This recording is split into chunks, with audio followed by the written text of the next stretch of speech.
Hi friends, welcome back to our channel. இன்றைக்கி நாம் என்ன பார்க்க போகிறோன்னா, கொஞ்சம் கூட குழையாத, அடிப்பிடிக்காத, ரொம்ப டேஸ்டியான சிக்கன் பிரியாணி தான் பார்க்க போகிறோம். பார்க்கலாமா வாங்க. அதுக்கு நான் இப்போது 2 கிளாஸ் அளவுக்கு பாஸ்மதி ரைஸ் எடுத்திருக்கேன். நீங்கள் உங்கள் வீட்டில் ரெகுலராக யூஸ் பண்ணுற அரிசியில் கூட செய்யலாம், அது உங்களுடைய சாய்ஸ் தான். இன்றைக்கி நான் பாஸ்மதி ரைஸில் செய்கிறேன். 2 கிளாஸ் அளவுக்கு எடுத்து அதை ஒரு 2 or 3 டைம்ஸு நல்லா வாஷ் பண்ணி ஒரு 20 மினிட்ஸ் ஊற வச்சுக்கலாம். இப்போது பிரியாணி செய்ய ஆரம்பிக்கலாம். ப்ரெஷர் குக்கரில் தான் நான் இன்றைக்கி செஞ்சுருக்கேன். அதுக்கு ஒரு 50 ml அளவுக்கு ஆயில் சேர்த்துக்கலாம். அது கூடவே ஒரு 2 ஸ்பூன் அளவுக்கு நெய் சேர்த்துக்கலாம். இப்போ இது கூடவே பிரியாணிக்கு தேவையான பட்டை, லவங்கம், ஏலக்காய் அந்த மாதிரி எல்லாத்தையுமே சேர்த்து நல்லா பொரியட்டோன்னு வதக்கி விட்டுக்கலாம். இன்றைக்கி பெரிய வெங்காயம் 2 வெங்காயம் எடுத்து நீல வாக்கில் கட் பண்ணி வச்சுருக்கேன். நீங்கள் மீடியம் சைஸாக இருந்தால் 3 வெங்காயம் கூட எடுத்துக்கலாம். நான் 2 வெங்காயத்தை எடுத்து நீல வாக்கில் கட் பண்ணி வச்சுருக்கேன். ஏன் அப்படின்னா நீல வாக்கில் கட் பண்ணால் தான் வெங்காயமும் சீக்கிரம் வதங்கி வரும். இப்போ பாருங்கள், வெங்காயம் சேர்த்தாச்சு. அது நல்லா கண்ணாடி பதத்துக்கு வர அளவுக்கு வதக்கி எடுத்துக்கலாம். ஸ்டவ் எப்போயுமே மீடியம் ஃப்ளேம்லேயே வைங்க. ரொம்ப வெங்காயம் கருகிடுச்சுன்னா பிரியாணியோடைய டேஸ்ட் மாறிடும். இப்போ பாருங்கள், ஆனியன் கண்ணாடி பதத்துக்கு வந்துடுச்சு. இப்போ இது கூடவே 2 ஸ்பூன் அளவுக்கு இஞ்சி பூண்டு விழுது சேர்த்துக்கலாம். அதனுடைய பச்சை வாசனை போகிற அளவுக்கு நல்லா வதக்கி விட்டுக்கலாம். ஸ்டவ் மீடியம் ஃப்ளேம்லேயே இருக்கட்டும். ஏன்னா இஞ்சி பூண்டு சேர்த்ததுனால அடிப்பிடிக்க ஆரம்பிக்கும். நம்ம அடிப்பிடிக்காதவாறு இது மாதிரி மிக்ஸ் பண்ணி விட்டுக்கலாம். பச்சை வாசனை போனதும் காரத்துக்காக ஒரு 4 பச்சை மிளகாவை நீல வாக்கில் கட் பண்ணி வச்சுருக்கேன். அது கூடவே கொஞ்சம் புதினா தழையும் கொஞ்சம் கொத்தமல்லியும் சேர்த்து மிக்ஸ் பண்ணி விட்டுக்கலாம். இப்போ இது கூடவே நான் 2 பெரிய சைஸ் தக்காளியை நீல வாக்கில் கட் பண்ணி வச்சுருக்கேன். இப்போ அதையும் இது கூடவே சேர்த்து நல்லா மிக்ஸ் பண்ணி விட்டுக்கலாம். தக்காளி வதங்கிறதுக்கு 1 ஸ்பூன் அளவுக்கு மஞ்சள்தூள் சேர்த்துக்கலாம். அது கூடவே கொஞ்சம் பிரியாணியோடைய கலருக்கு 1 ஸ்பூன் அளவுக்கு தனி மிளகாத்தூள் சேர்த்துக்கலாம். இப்போ இது அதிகமாக காரம் இருக்காது, அதனால் கலருக்காக நம்ம 1 ஸ்பூன் மட்டும் சேர்த்துக்கலாம்.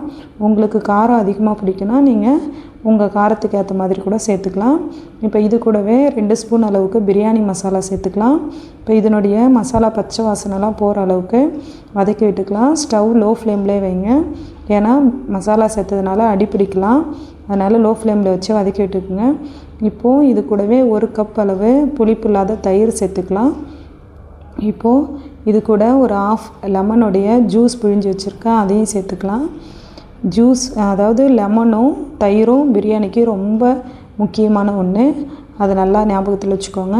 இப்போ பாருங்கள், நல்ல கிரேவி வந்துடுச்சு. இது கூடவே ஒரு ½ கிலோ அளவுக்கு சிக்கன் மஞ்சத்தூள் போட்டு வாஷ் பண்ணி வச்சுருக்கேன். ஏன் அப்படின்னா மஞ்சத்தூள் போட்டு வாஷ் பண்ணால் அந்த கவுச்சி ஸ்மெல் வராது, சாப்பிட நல்லாயிருக்கும். இப்போது அந்த சிக்கன் வாஷ் பண்ணி வச்சுருக்கிறத அந்த கிரேவியில் சேர்த்துக்கலாம். இப்போ நல்லா கிரேவி ஃபுல்லாகவே மிக்ஸ் ஆகிற அளவுக்கு கலந்து விட்டுக்கலாம். அது ஒரு 2 மினிட்ஸ் இருக்கட்டும். இப்போ சிக்கனுக்கு தேவையான சால்ட் மட்டும் ஆட் பண்ணிக்கலாம். ஏன்னா இப்போது ஃபுல்லாக சால்ட்டையுமே இப்போயே போட்டால் அது சிக்கனே எல்லாத்தையும் எடுத்துரும், அதனால் கறிக்க ஆரம்பிச்சிரும். இப்போ சிக்கனுக்கு தேவையானது மட்டும் ஆட் பண்ணி கலந்து விட்டுக்கலாம். இப்போ பாருங்கள், நல்லா ஒரு 2 மினிட்ஸ் இருக்கட்டும். அது கூடவே நம்ம 2 கிளாஸ் அரிசி எடுத்தோம். 1 கிளாஸ் அரிசிக்கு 1½ கிளாஸ் தண்ணி வீதம். நான் 2 கிளாஸ் அரிசிக்கு 3 கிளாஸ் தண்ணி சேர்த்துருக்கேன். இப்போது இதை நல்லா கலந்து விட்டுக்கிட்டு இப்போது பிரியாணிக்கு தேவையான உப்பு சேர்த்துக்கலாம். எனக்கு தேவையான உப்பு நான் சேர்த்துருக்கேன். உங்களுக்கு தேவையான அளவுக்கு நீங்கள் அரை உப்பு சாப்பிட்டாலும் அதுக்கேற்ற மாதிரி சேர்த்துக்கோங்க. இப்போது உப்பு மிக்ஸ் ஆகிற அளவுக்கு இதை நல்லா கலந்து விட்டுக்கலாம். இப்போ இதை ஒரு மூடி போட்டு நல்லா தண்ணி கொதித்து வர வரைக்கும் மூடி போட்டு நல்லா ஸ்டவ்வை ஹை ஃப்ளேமில் வச்சுக்கலாம். இப்போ பாருங்கள், மூடி போட்டாச்சு. இப்போது நல்லா ஹை ஃப்ளேமில் வைங்க. இப்போது நல்லா கொதிக்க ஆரம்பிச்சிடுச்சு. இப்போது நம்ம 20 மினிட்ஸ் ஊற வச்சு நல்லா வடிகட்டி வச்சுருக்கிற பாஸ்மதி ரைஸை சேர்த்துக்கலாம். ரைஸ் சேர்த்ததும் நல்லா கலந்து விட்டுறக்கூடாது, ஏன்னா அரிசி உடஞ்சி வந்துடும், அப்புறம் குழஞ்சிரும். நல்லா பொறுமையாக கிளறி விடணும், அப்போ தான் அரிசி உடையாமல் இருக்கும். இப்போ பாருங்கள், அரிசியை சேர்த்து நல்லா பதமாக கலந்து விட்டாச்சு. எல்லா பக்கமும் நல்லா சேர்த்து கலந்து விடுங்க, அப்போ தான் சேர்த்த உப்பும் எல்லா சாதத்துக்கும் சேர்கிற மாதிரி இருக்கும். இப்போது இதை அப்படியே ஹை ஃப்ளேமில் வச்சு கிளறி விட்டுகிட்டே இருங்க. தண்ணியும் அரிசியும் இந்த மாதிரி வர அளவுக்கு இந்த பதம் வந்ததுக்கப்புறமும் லைட்டாக கலந்து விட்டு நம்ம குக்கரை க்ளோஸ் பண்ணிக்கலாம். இப்போ பாருங்கள், இந்த பதம் வந்துடுச்சு. இப்போ நம்ம குக்கரை மூடி 2 விசில் வச்சு எடுத்துக்கலாம்.